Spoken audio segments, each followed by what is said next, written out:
Jellyfish is a coming-of-age story about a teenage girl who finds her voice through stand-up comedy. Well, she's a schoolgirl who has a lot of responsibility. In the UK, we'd say she's a young carer because she's the primary caregiver for her mother and also two younger siblings, her brother and her sister. And she kind of bears the weight of responsibility for the running of the household. And throughout the course of the story, what we see Sarah discover is a talent for stand-up comedy, which she finds through the help of her drama teacher, Mr. Hale. We called it Jellyfish because I wanted a title that evoked feelings and senses of the seaside, because the whole thing's set in a seaside town in Britain. And also I kind of likened Sarah to a jellyfish because she's very, very vulnerable, but if you get too close, she'll sting you.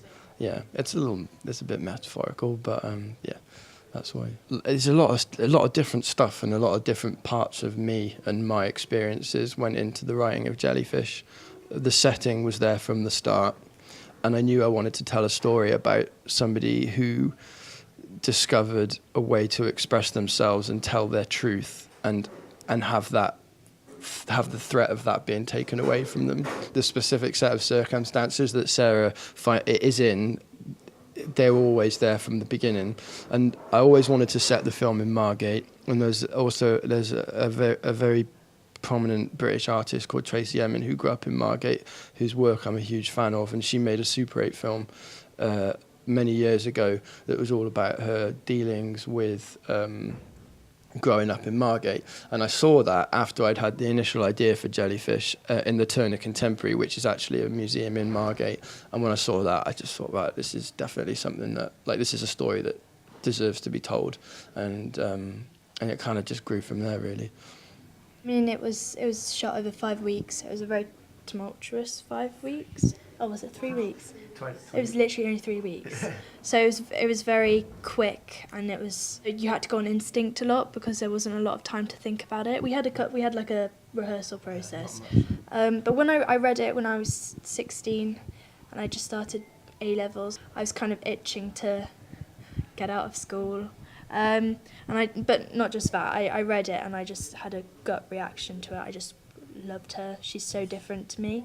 As you can tell, I'm really awkward and kind of shy at this sort of stuff, but she's fearless. And it was a really great release to play someone else like that, who goes up on stage and bears her soul to the audience.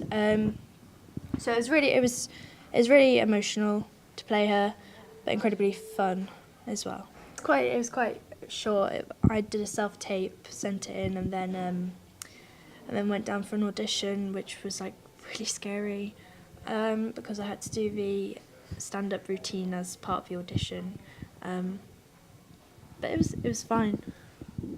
Did you do a self-tape? Yeah.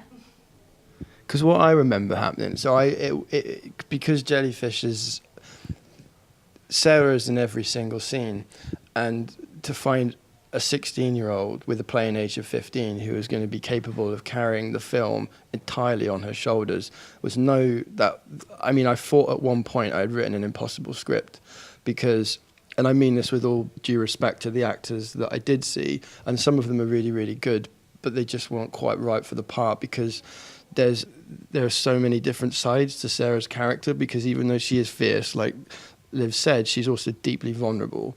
And because I see things in Liv, and I saw what I was looking for. I saw this kind of untapped kind of vulnerability, despite what an incredible performer she is. Like, there's also this kind of story behind the story, if you know what I mean. When you look into Sarah's eyes on screen, I think you can see everything that's going on, like behind the front that she's put up for herself. And I tell you, just in terms of the casting process, it was incredibly hard for me because, like I said, at one point I thought it was an impossible script because after about 6 months of looking, I hadn't found what I was looking for. And it was Liv's agent who I cast Mr. Hale from as well, who, when we got so close to the shoot window, was asking whether or not the film was even going to happen. and it almost wasn't, because we got to the point where it was either we go now or we have to wait until next year because the seasons would have changed and we wouldn't have been able to shoot.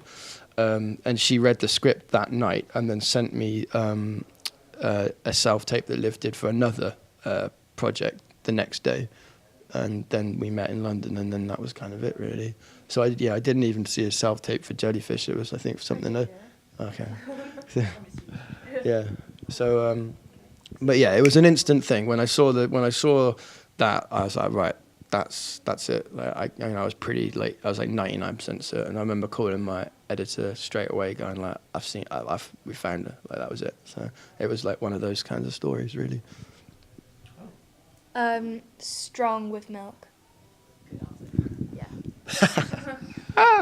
Well, actually, I like mine weak and black with no milk, no sugar, and maybe a dash of lemon. It's like Morrissey. Morrissey takes his tea like that, so that's how I take my tea too. If it's good enough for Morrissey, it's good enough for me.